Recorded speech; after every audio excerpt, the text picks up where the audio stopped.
Hello friends, welcome to our channel SSC lover. आज हम एक नई सीरीज़ की शुरुआत करने जा रहे हैं जो है एसएससी जीडी 2024 के लिए काफ़ी हेल्पफुल होने वाली है। उम्मीद करता हूँ ये आपको सीरीज़ बहुत पसंद आएगी। ऐसे ही सपोर्ट बनाए रखना। चलिए आप देखते हैं। पहला क्वेश्चन है, पुंग चोलोम तथा जागोई नृत्य किस राज्य के हैं? तो ये मणिपुरी राज्य के नृत्य हैं, पुंग चोलोम और जागोई। ये थांगटा है, ये मणिपुर का मार्शल आर्ट है। थांगटा क्या है? मणिपुर का मार्शल आर्ट है। नेक्स्ट क्वेश्चन, ये नेक्स्ट क्वेश्चन है, सर्वाधिक बाल लिंगानुपात किस राज्य में है? ये जनगणना से है। तो सर्वाधिक बाल लिंगानुपात अरुणाचल प्रदेश का है। कितना है? 972। ये 972। आपको ये डाटा ध्यान रखना है कि सर्वाधिक बाल लिंगानुपात किस राज्य का है? अरुणाचल प्रदेश का। चलिए इसके कुछ एक्स्ट्रा फैक्ट देख लेते हैं। ये पहला है, भारत का बाल लिंगानुपात कितना है? 919। भारत का कुल बाल लिंगानुपात 919 है। और इसमें से अरुणाचल प्रदेश का 972 है। ये आपको ध्यान रखना है।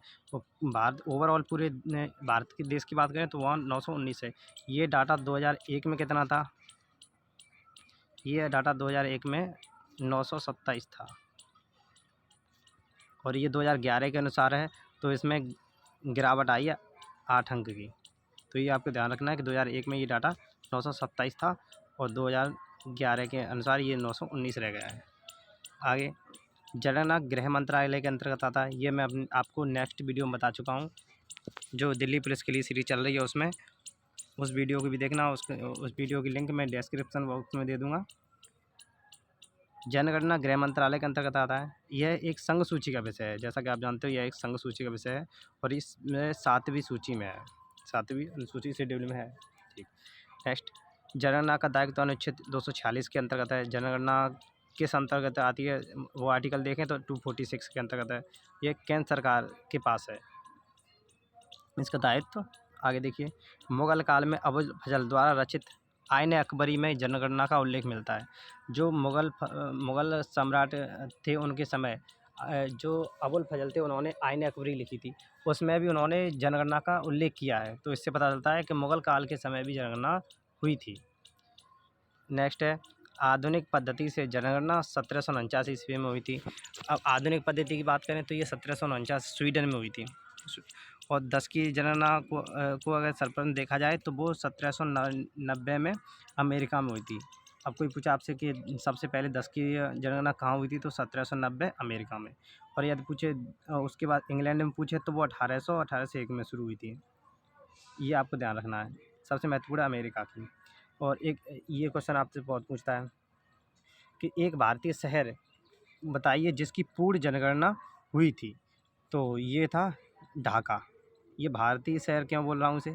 क्योंकि उस टाइम ये 1830 में हेनरी वाल्टर ने की थी। तो उस समय ढाका, जो बांग्लादेश का भी हिस्सा है, वो हमारे भारत का हिस्सा था, जो 1947 के बाद पूर्वी पाकिस्तान के रूप में बांग्लादेश को बनाया गया था। तो इसीलिए 1830 में ये बहुत इंपॉर्टेंट है। 1830 में एक ऐसा शहर जिसकी पूर्ण जनगणना हुई थी, वो था ढाका, जिसे हेनरी वाल्टर ने कराई थी। ठीक, याद रखना, 1830 में हेनरी वाल्टर ने कराई थी ढाका शहर की पूर्ण जनगणना। नेक्स्ट क्वेश्चन है, भारत में पहली अनियमित जनगणना, ये तो आपको पता ही होगा। अनियमित 1872 में मेयो के समय पर और नियमित 1881 में रिपन के समय पर, ये तो आपको पता होगा। स्वतंत्र भारत की पहली जनगणना कब हुई थी? 1951 में हुई थी। इम्पोर्टेंट है। और ये स्वतंत्र भारत की जनगणना के अनुसार के समय 51 की जनगणना के समय जनगणना आयुक्त MWM और RA गोपाल स्वामी, ये 2 लोग जो थे वो जनगणना आयुक्त थे सन 1951 की जनगणना में। ठीक। नेक्स्ट है, वर्तमान में यह 15वीं जनगणना है। जो 2011 की जनगणना थी वो 15वीं जनगणना है। और यही पूछे स्वतंत्रता के बाद कौन सी है, तो वो 7वीं जनगणना है। आपसे पूछ ले, अभी तक 15 जनगणना हो चुकी हैं, उसमें से 7 जनगणनाएँ स्वतंत्रता के बाद हुई हैं। स्वतंत्रता के बाद का मतलब है 1947 के बाद। नेक्स्ट, कमलिनी अस्थाना का संबंध किस नृत्य से है? जैसा कि आप जानते हैं, कमलिनी अस्थाना, इनका संबंध कथक नृत्य से है। कमलिनी अस्थाना। आइए कुछ और एक्स्ट्रा फैक्ट देखते हैं। पंडित बिरजू महाराज, ये बहुत इंपॉर्टेंट नाम है, पंडित बिरजू महाराज, इनका संबंध भी कथक से है। इनका पूरा नाम जो है वो ब्रजराज मिश्र। ये पूछा अभी हाल ही में रिसेंट एग्जाम में पूछा गया था कि इनका पूरा नाम क्या है, वो है ब्रजराज मिश्र। कथक नृत्य उत्तर भारत में किया जाता है, ये आपको पता है। लच्छू महाराज, सितारा देवी और शोभना नारायण, ये तीनों नाम कथक से संबंधित हैं। बहुत इंपॉर्टेंट है, लच्छू महाराज, सितारा देवी और शोभना नारायण। आप ये ध्यान रखना, मैं बार बार रिपीट कराता रहूँगा इन्हें, जिससे कि आपको कोई भी तकलीफ ना हो। तो चलिए फिर देख लेते हैं। पंडित बिरजू महाराज, लच्छू महाराज, सितारा देवी, शोभना नारायण, इनका संबंध किससे है? कथक नृत्य से है। चलिए नेक्स्ट देखते हैं। सुंदरेश्वर महोत्सव किस राज्य में मनाते हैं? सुंदरेश्वर महोत्सव, तो देखिए आपको बता देता हूँ, ये सुंदरेश्वर महोत्सव है जो है ये केरल में मनाते हैं। इसे हाथियों का उत्सव भी कहा जाता है। ये सुंदरेश्वर महोत्सव है, इसे हम हाथियों का उत्सव भी कहते हैं। इसके कुछ एक्स्ट्रा फैक्ट देखने केरल के बारे में, जैसे कि मोहिनी अट्टम केरल का लोक नृत्य है। मोहिनी अट्टम जो है वो केरल का लोक नृत्य है। अब मोहिनी अट्टम को कल्याणी कुटी अम्मा ने इसे पुनर्जीवित किया था। माना जाता है कि अपने टाइम पर ये मोहिनी अट्टम बिल्कुल विलुप्त हो चुका था अभी, तब कल्याणी कुटी अम्मा ने इसे दोबारा पुनर्जीवित किया। उन्होंने इसमें बहुत समय दिया अपना। मकरविलक्कू उत्सव कहाँ का है? ये भी केरल का है।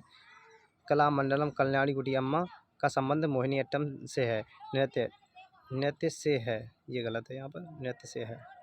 जिन्होंने उसे पुनर्जीवित किया, पुनर्जीवित का मतलब यही है कि अभी उस टाइम पर ये विलुप्त हो चुका था, तब इन्होंने इसकी दोबारा से शुरुआत की थी, बस ये। अब आगे देखिए, विशु उत्सव केरल में नव वर्ष के रूप में मनाया जाता है। केरल में जो नव वर्ष होती है वो उसे विशु कहते हैं। सॉरी, ये जो विशु है ये केरल का नव वर्ष है। अब एक उगादि भी होता है। उगादि ये कहाँ मनाया जाता है? ये आंध्र प्रदेश वगैरह यहाँ मनाया जाता है उगादि। चलिए देखते हैं।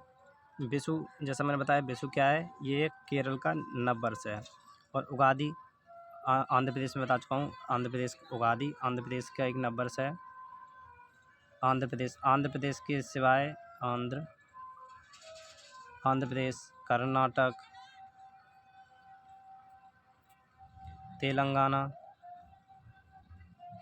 तेलंगाना, इन राज्यों में इसे नव वर्ष के रूप में मनाया जाता है उगादि को। चलिए नेक्स्ट देखते हैं। सबरीमाला मंदिर केरल में स्थित है, जो भगवान अयप्पा को समर्पित है। हाँ, ये सबरीमाला मंदिर है, ये इम्पोर्टेंट है बहुत। पूछता है कि सबरीमाला मंदिर कहाँ है, वो है केरल में। इस तरह से पूछता है कहाँ है, और ये भी पूछता है कि किस देवता को समर्पित है, तो ये भगवान अयप्पन को समर्पित है। और इसका ये एक्स्ट्रा फैक्ट आपको ध्यान रखना है कि इसमें 10 वर्ष से अधिक और 60 वर्ष से कम उम्र की महिलाएं इनके दर्शन नहीं कर सकती हैं। उसकी वजह ये है कि इन्हें ब्रह्मचर्य बोला गया था, क्योंकि ये ब्रह्मचारी थे। इस वजह से बताया जाता है कि इनके दर्शन 10 वर्ष से अधिक की लड़की और 60 वर्ष से कम उम्र की लेडीज इनका दर्शन नहीं कर सकती हैं। चलिए आगे देखते हैं। भगवान अयप्पा, ये भगवान अयप्पा ही हैं। भगवान अयप्पा को विकास का देवता कहा जाता है। इन्हें विकास का देवता कहते हैं। नेक्स्ट है सुंदरेश्वर। जैसा मैंने अभी आपको बताया था कि सुंदरेश्वर महोत्सव को हाथियों का महोत्सव भी कहते हैं। ये सुंदरेश्वर, ये मिस्टेक है थोड़ी, ईश्वर अलग नहीं है, सुंदरेश्वर है ये, इस तरह से सुंदरेश्वर।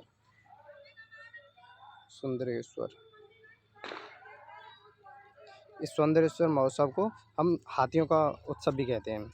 सुंदरेश्वर मंदिर, अब पूछे कहाँ पर है, तो वो केरल में है। और ये किस भगवान को समर्पित है, तो ये भगवान शिव को समर्पित है। तो ये भी आपको फैक्ट याद रखना है कि सुंदरेश्वर मंदिर कहाँ पर है, ये केरल में है। और किस देवता को समर्पित है, तो ये भगवान शिव को समर्पित है। चलिए नेक्स्ट देखते हैं। एक सेपरेट वीडियो में बना दूंगा इसके ऊपर, आप बताना। नेक्स्ट क्वेश्चन नंबर 5, हालोग भरारा किस राज्य के नृत्य हैं? आइए देखते हैं। ये हिमाचल प्रदेश के हैं। हिमाचल प्रदेश के महत्वपूर्ण हैं ये हालोग और भरारा, ये हिमाचल प्रदेश के लोक नृत्य हैं। और हिमाचल प्रदेश के कुछ एक्स्ट्रा फैक्ट हैं, ये देखिए।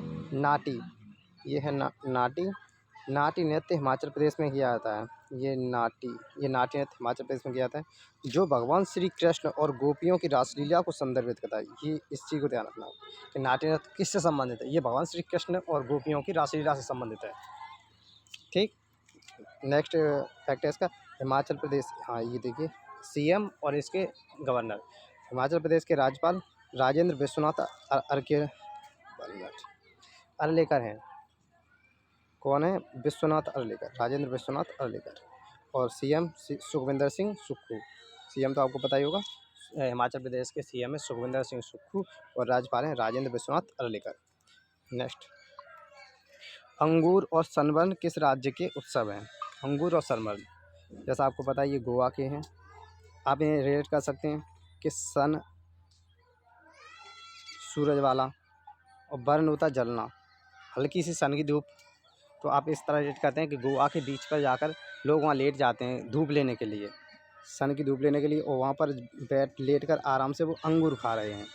तो आप इस तरह रिलेट कर सकते हैं कि गोवा के बीच पर जाकर धूप का आनंद लेते हुए अंगूर खा रहे हैं। तो इस तरह आप रिलेट कर सकते हैं अंगूर और सनबर्न गोवा के ये उत्सव हैं। ठीक, इसके बारे में देखिए कुछ।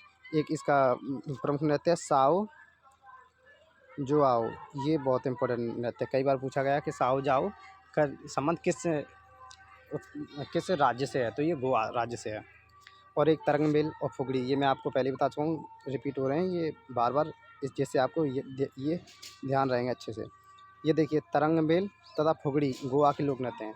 तरंगमेल और फुगड़ी आप इनको अच्छे से ध्यान रखना, तरंगमेल और फुगड़ी बहुत इंपॉर्टेंट हैं ये। तरंगमेल और फुगड़ी गोवा के लोक नृत्य हैं। वर्तमान में गोवा के जो राज्यपाल हैं वो PS श्रीधरन पिल्लई हैं। PS श्रीधरन पिल्लई ये राज्यपाल हैं गोवा के। और सीएम है प्रमोद सावंत। ये आपको ध्यान ही होगा, सीएम कौन है? प्रमोद सावंत। गोवा के सीएम कौन है? प्रमोद सावंत।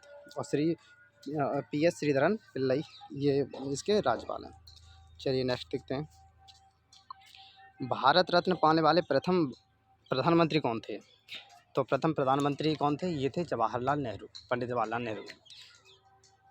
नेक्स्ट फैक्ट देखिए, मरणोपरांत भारत रत्न पाने वाले प्रथम प्रधानमंत्री कौन थे? वो थे लाल बहादुर शास्त्री। मरणोपरांत ये भारत के सेकंड प्राइम मिनिस्टर थे, हमारे सेकंड PM थे।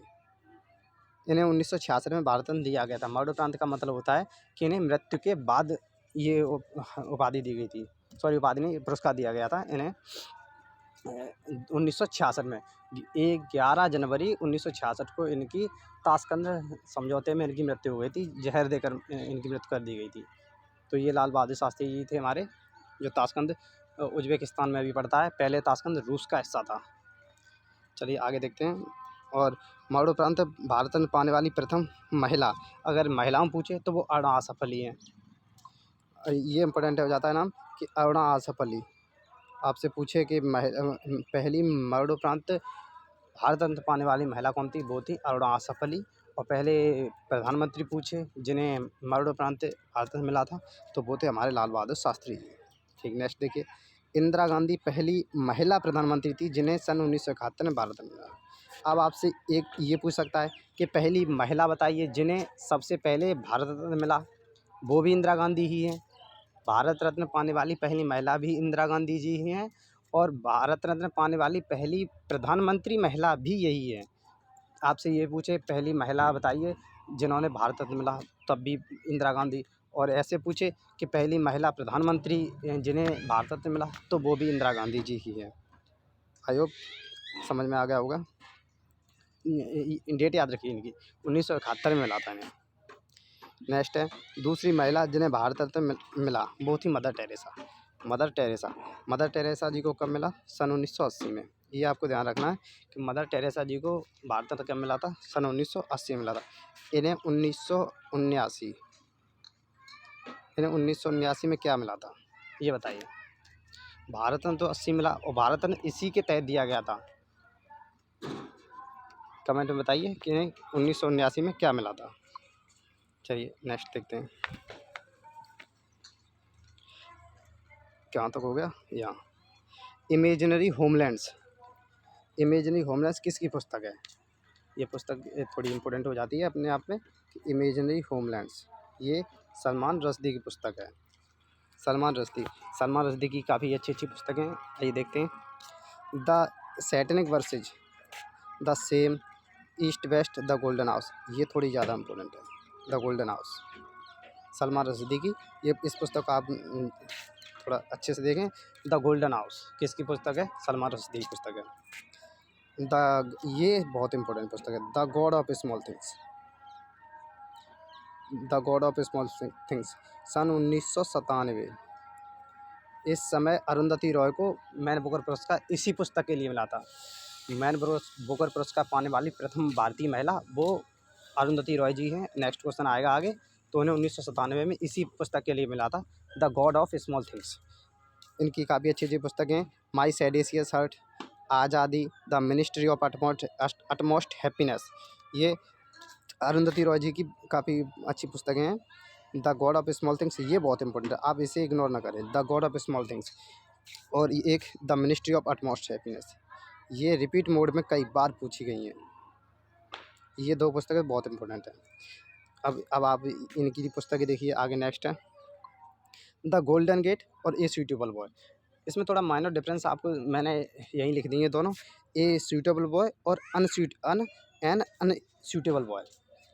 तो ध्यान दीजिए, ए सूटेबल बॉय जब पूछे तो वो हो जाती है हमारे विक्रम सेठ जी की ए सूटेबल बॉय, और ऐसे पूछ ले एन अनसूटेबल बॉय तो ये हो जाती है करण जौहर की। करण जौहर एक एक्टर, डायरेक्टर, प्रोड्यूसर क्या है वो आप जाने, करण जौहर हैं। ए अनसूटेबल बॉय करण जौहर की पुस्तक है, और द गोल्डन गेट और a suitable boy Vikram Seth की पुस्तक है। तो आपको याद रखना, ए सूटेबल बॉय पूछे तो विक्रम सेठ हो गए, और जब पूछे एन अनसूटेबल बॉय तो वो हो गए करण जौहर। ठीक है, नेक्स्ट देखिए कुछ महत्वपूर्ण पुस्तकें। अनब्रेकेबल, अनब्रेकेबल की पुस्तक है ये है मैरी कॉम। मैरी कॉम का संबंध किससे है आप ये बताइए मुझे। मैं आपको ये बता देता हूँ, इन्हें सुपर मॉम के नाम से भी जाना जाता है। क्यों कहते हैं सुपर मॉम? शादी के बाद भी इन्होंने अपनी खेल को नहीं छोड़ा। अब इनका खेल क्या है ये आप मुझे बताइए, आसान नहीं होता है एक माँ के लिए। अनब्रेकेबल किसकी आत्मकथा है? ये मैरी कॉम की है। और नेक्स्ट है ट्रेन टू पाकिस्तान, काफ़ी इंपॉर्टेंट पुस्तक है। Train to Pakistan, Khushwant Singh Sinha. खुशवंत सिंह सिन्हा ये अभी पूछी गई थी रिसेंट में, आप चाहें तो इसका स्क्रीनशॉट भी ले सकते हैं। Train to Pakistan, Khushwant Singh Sinha. Half girlfriend, Chetan Bhagat, बहुत इंपॉर्टेंट पुस्तक है चेतन भगत जी की हाफ गर्लफ्रेंड। और भी है इनकी, लेकिन हाफ गर्लफ्रेंड ये बहुत अच्छी पुस्तक है, इंपॉर्टेंट भी आपके लिए। Half girlfriend. A passage to England, a passage to England Neeraj Singh Chaudhary की है। लेकिन एक क्वेश्चन मेरा आपसे, ए पैसेज टू इंडिया ये किसकी पुस्तक है? ये तो थी a passage to England Neeraj Singh Chaudhary की, लेकिन ये मुझे बताइए कमेंट में कि ये किसकी पुस्तक है, ए पैसेज टू इंडिया। चलिए देखते हैं कहाँ पर थे हम। A passage to England Neeraj Singh Chaudhary की, याद रखना बहुत इंपॉर्टेंट पुस्तक है a passage to England Neeraj Singh Chaudhary. The golden threshold, wings of, the wings of, कहाँ था, यहाँ था, the golden threshold, sorry guys, the golden threshold ये पुस्तक बहुत इंपॉर्टेंट है। द गोल्डन थ्रेशोल्ड किसकी है? ये सरोजिनी नायडू जी की है, द गोल्डन थ्रेशोल्ड। और wings the songs of India, ये यहाँ से अलग है, यहाँ कॉमा था। Wings the songs of India ये पुस्तक, और द गोल्डन थ्रेशोल्ड ये सरोजिनी नायडू जी की पुस्तकें, ये काफ़ी इंपॉर्टेंट पुस्तकें हैं। ये मान लीजिए कि हर एग्ज़ाम में पूछे जाने वाली पुस्तकें, ये रिपीट मोड में पूछे आती हैं, किसी न किसी एग्ज़ाम में कई बार पूछी गई हैं, इसलिए मैं इन चीज़ों को लेकर आया हूँ। नेक्स्ट वीडियो में कुछ और पुस्तकें हैं वो भी लेकर आऊँगा। नेक्स्ट क्वेश्चन जब रिलेट करके आएगा इनसे, तब वो पुस्तकें उसमें इंक्लूड कर दूँगा। अभी आप इतनी पुस्तकों को देखिए। The golden threshold, wings the songs of India Sarojini Naidu ji की पुस्तकें हैं। आगे देखिए long walk to freedom, long walk to freedom ये किसकी पुस्तक है? नेल्सन मंडेला की। नेल्सन 18 जुलाई याद रखना, इम्पोर्टेंट डेट है नेल्सन मंडेला दिवस 18 जुलाई। Next life divine Arvind Ghosh की पुस्तक है। लाइफ डिवान किसकी पुस्तक है? लाइफ डिवान अरविंद घोष, अरविंद घोष की पुस्तक है लाइफ डिवान। संसद की रफ्तीली राहें, संसद की रफ्तीली राहें, संसद के 3 दशक, ये अटल बिहारी वाजपेयी जी की पुस्तक है हमारे। संसद की रफ्तीली राहें और संसद के 3 दशक, ये अटल बिहारी जी की पुस्तक हैं। नेक्स्ट प्लेइंग इट माई वे, सचिन तेंदुलकर जी की पुस्तक है। इनसे आप एक चीज़ याद रखना, इन्हें 2014 में भारत रत्न मिला था, बहुत इंपॉर्टेंट है। भारत रत्न मिला था इन्हें 2014 में। ये काफ़ी इंपॉर्टेंट है, पूछा भी गया है कई बार कि सचिन तेंदुलकर जी को भारत रत्न कब मिला था। इनसे अभी रिसेंट में एक क्वेश्चन और पूछा गया है कि सचिन तेंदुलकर जी का 20 में सर्वाधिक स्कोर कितना है। अगर किसी को पता हो तो मुझे बताएं कि इनका 20 में सर्वाधिक स्कोर कितना है। चलिए नेक्स्ट देखते हैं। प्लेइंग इट माई वे सचिन तेंदुलकर की पुस्तक है। बिलीव, और बिलीव किसकी है? बिलीव सुरेश रैना की है। सुरेश रैना हमारे भारतीय क्रिकेटर, लेफ्ट हैंड बैट्समैन, काफ़ी अच्छे अच्छे क्रिकेटर हैं। इनकी पुस्तक है बिलीव। और नेक्स्ट पुस्तक the test of my life, ये युवराज सिंह। कैंसर होने के बावजूद भी उनसे लड़े, ये हैं युवराज सिंह। 2000 नहीं सॉरी वो 2011 का वर्ल्ड कप। चलिए नेक्स्ट देखते हैं। The test of my life, Yuvraj Singh की पुस्तक है। नो स्पिन सैन बॉल, ये पुस्तक बहुत इंपॉर्टेंट है। नो स्पिन, नो स्पिन किसकी पुस्तक है? सैन बॉल। ये एक ऑस्ट्रेलियाई स्पिनर थे। और कहाँ के थे? ये ऑस्ट्रेलिया के स्पिन गेंदबाज थे। चलिए नेक्स्ट देखते हैं। मल्लिका साराभाई के संबंध किस लोक नृत्य से है? तो मल्लिका साराभाई जी का संबंध है भरतनाट्यम और कुचिपुड़ी से। भरतनाट्यम और कुचिपुड़ी से। इसी इन्हीं की तरह एक सोनल मानसिंह और यामिनी कृष्णमूर्ति, इनका भी संबंध दो लोक नृत्यों से है। वो है, इन्हें रेट करिए आप। सोनल मानसिंह का संबंध भरतनाट्यम और ओडिसी से है। यामिनी कृष्णमूर्ति का संबंध भरतनाट्यम और कुचिपुड़ी से है।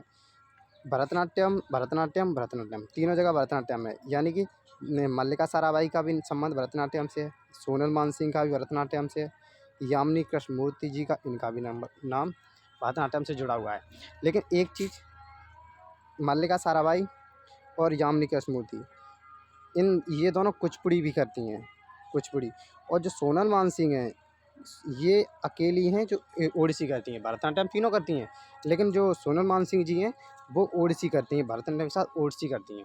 और ये मल्लिका साराभाई और यामिनी कृष्णमूर्ति भरतनाट्यम के साथ साथ कुचिपुड़ी भी करती हैं, तो ये आपको ध्यान रखना है। चलिए नेक्स्ट देखते हैं। वाकाटक वंश के संस्थापक कौन थे? वाकाटक, यहाँ ये टक होगा, वाकाटक, ता नहीं टा है। वाकाटक वंश के संस्थापक कौन थे? तो वो थे विंध्य शक्ति, विंध्य शक्ति, ध्यान रखना, विंध्य शक्ति। नेक्स्ट है क्वेश्चन नंबर 11। एलिफेंटा की गुफाएं कहाँ पर हैं? ये महाराष्ट्र में। एलिफेंटा, एलोरा, अजंता, ये सभी कहाँ पर हैं? ये तीनों महाराष्ट्र में हैं। इसमें गुफाओं की संख्या कितनी है?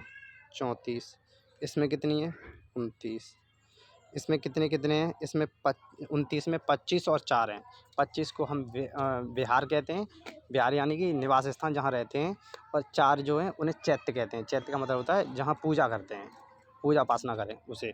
और इसमें 34 हैं। ठीक, आगे देखिए इसकी, हाँ इसका डिवाइडेशन इस तरह से 17, 12 और 5, हिंदू बौद्ध जैन, इस तरह से हैं ये। चलिए नेक्स्ट देखते हैं। नेक्स्ट क्वेश्चन है, सॉरी इसका एक्स्ट्रा फैक्ट है कि एलिफेंटा में 7 गुफाएं हैं।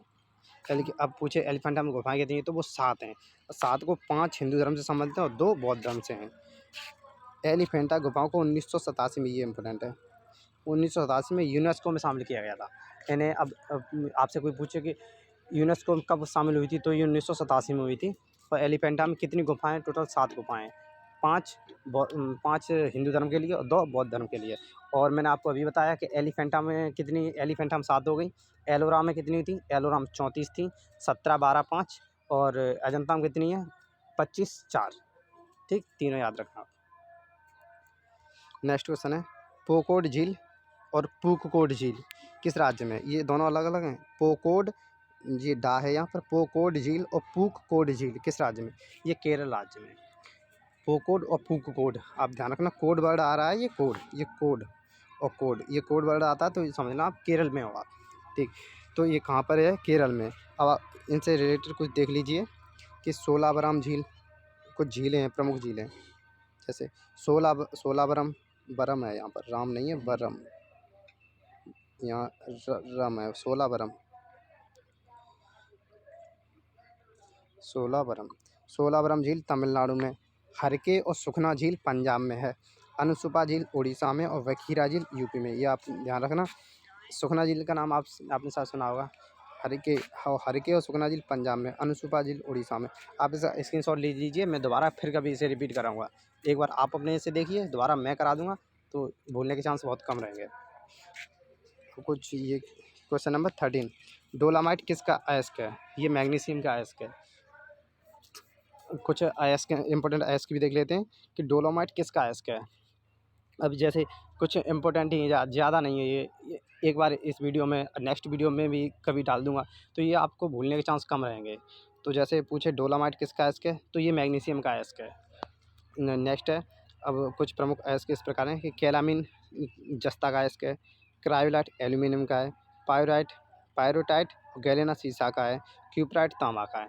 ये इसका आप स्क्रीनशॉट ले लीजिए कि ये किस किस के कौन कौन से अयस्क हैं। डोलामाइट मैग्नीशियम का है, कैलामीन जस्ता का है, क्रायोलाइट एल्यूमिनियम का है, पायरोटाइट और गैलेना सीसा, ये तो सबको पता होगा गैलेना किसका है, सीसा का है, क्यूपराइट तांबा का है। नेक्स्ट, हाल ही में रेलवे बोर्ड की पहली महिला CEO अध्यक्ष कौन बनी है? ये है जया वर्मा सिन्हा। ये इनको जानना है, ये करंट अफेयर्स है कि अभी अभी इन्होंने नियुक्त किया गया है रेलवे बोर्ड की CEO अध्यक्ष कौन बनी है? जया वर्मा सिन्हा। ये ध्यान रखना, इंपॉर्टेंट बनेगा आपके लिए। नेक्स्ट है, बैसागु उत्सव किस राज्य में मनाया जाता है? बैसागु, ये बैसागु उत्सव असम में मनाया जाता है। इस असम के कुछ और भी उत्सव हैं जिन्हें आप देख लीजिए। असम के राज्यपाल कौन है? गुलाब चंद कटारिया। ये असम के राज्यपाल हैं गुलाब चंद कटारिया। असम के CM है हेमंत बिस्वा। असम के CM कौन है? हेमंत बिस्वा। और राज्यपाल गुलाब चंद कटारिया। तो आप इन चीज़ों को ध्यान रखना कि राज्यपाल गुलाब चंद कटारिया और असम के CM है हेमंत बिस्वा। ठीक, अब यहाँ के जो मुख्य उत्सव हैं उन्हें देख लीजिए एक बार। माजुली उत्सव, माजुली आपको पता है कि ब्रह्मपुत्र और गंगा नदी के द्वारा बनाया जाने वाला सबसे वो डेल्टा नदी द्वीप, वो माजुली नदी द्वीप है। तो ये असम में है। उसके बाद बिहू, माजुली, बिहू, चाय असम में होती है, चाय उत्सव। अली ए लेगांग, ये इम्पोर्टेंट है। अली ए लेगांग, देहिंग पटकई और मीदम मीफी। ये मीदम मीफी का भी रिसेंट पूछा गया था, कई बार पूछा गया है। और ये 3 तो बहुत ही इंपॉर्टेंट है। ये तो आपको पता ही होगा, माजुली उत्सव और बिहू उत्सव। ये तो बिहू सबको पता है, चाय उत्सव भी पता है। इन 3 को थोड़ा ध्यान रखना। देहिंग पटकई भी आपको पता होगा। अली ए लेगांग और मीदम मीफी, ये 2 ज़्यादा इंपॉर्टेंट है, कम सुने होंगे आपने कि अली ए लेगांग और मीदम मीफी, इनका संबंध किससे है? ये असम से है। क्वेश्चन नंबर 16, क्वेश्चन नंबर 16 क्या है? भारत के लिए पहला ओलंपिक पदक किसने जीता? भारत के लिए वो पहला ओलंपिक पदक किसने जीता? तो वो थे KD जाधव। KD जाधव जिन्होंने ब्रॉन्ज मेडल जीता 1952 में। KD जाधव ने ब्रॉन्ज मेडल 1952 में जीता था। अब आपसे पूछिए इनका संबंध किससे है? तो ये कुश्ती से हैं। ये भी एक रेस पे पहलवान है, रेसलर हैं ये, कुश्ती से संबंधित है इनका। क्वेश्चन नंबर 17 देखिए, बुकर पुरस्कार की शुरुआत कब हुई थी? ये इम्पोर्टेंट है। मैं आपको इसके कुछ एक्स्ट्रा फैक्ट बताऊंगा कि बुकर पुरस्कार की शुरुआत कब हुई थी। वो हुई थी 1969 में, 1969 में बुकर पुरस्कार की शुरुआत हुई थी। इसके कुछ एक्स्ट्रा फैक्ट भी देखिए। अब आपसे पूछे कहाँ हुई थी, तो अमेरिका में हुई थी। देखिए, बुकर पुरस्कार पाने वाले प्रथम भारतीय BS नायपॉल थे। जो बुकर पुरस्कार जो मिला था वो BS नायपॉल को सबसे पहले मिला था, हमारे भारतीय थे। कब मिला था इन्हें? सन 1971 में बुकर पुरस्कार मिला।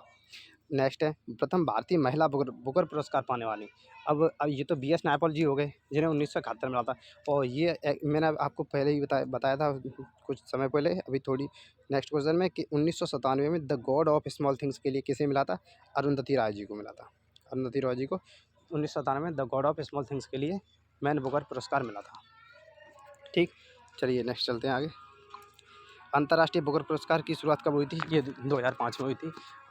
आपसे पूछे बुकर पुरस्कार की शुरुआत 1969 में, अंतर्राष्ट्रीय बुकर पुरस्कार की शुरुआत तो ये हुई थी 2005 में। बागनाचा और घुमरा कहाँ के नृत्य हैं? ये ओडिसी के नृत्य हैं, उड़ीसा के। बागनाचा और घुमरा ये उड़ीसा के नृत्य हैं। बागनाचा और घुमरा ये कहाँ के नृत्य हैं? उड़ीसा के। आपको ध्यान रखना। अब उड़ीसा के जो राज्यपाल हैं उन्हें देख लीजिए। उड़ीसा के राज्यपाल हैं गणेशी लाल। उड़ीसा के राज्यपाल कौन है? गणेशी लाल। उड़ीसा के मुख्यमंत्री नवीन पटनायक। मुख्यमंत्री आपको पता होगा सबको कि उड़ीसा के मुख्यमंत्री नवीन पटनायक जी, और यहाँ के राज्यपाल हैं गणेशी लाल। उड़ीसा के कुछ महत्वपूर्ण मंदिर देख लिए, जैसे जगन्नाथ रथ यात्रा निकलती है तो वहीं से जगन्नाथ मंदिर भी है वहाँ पर।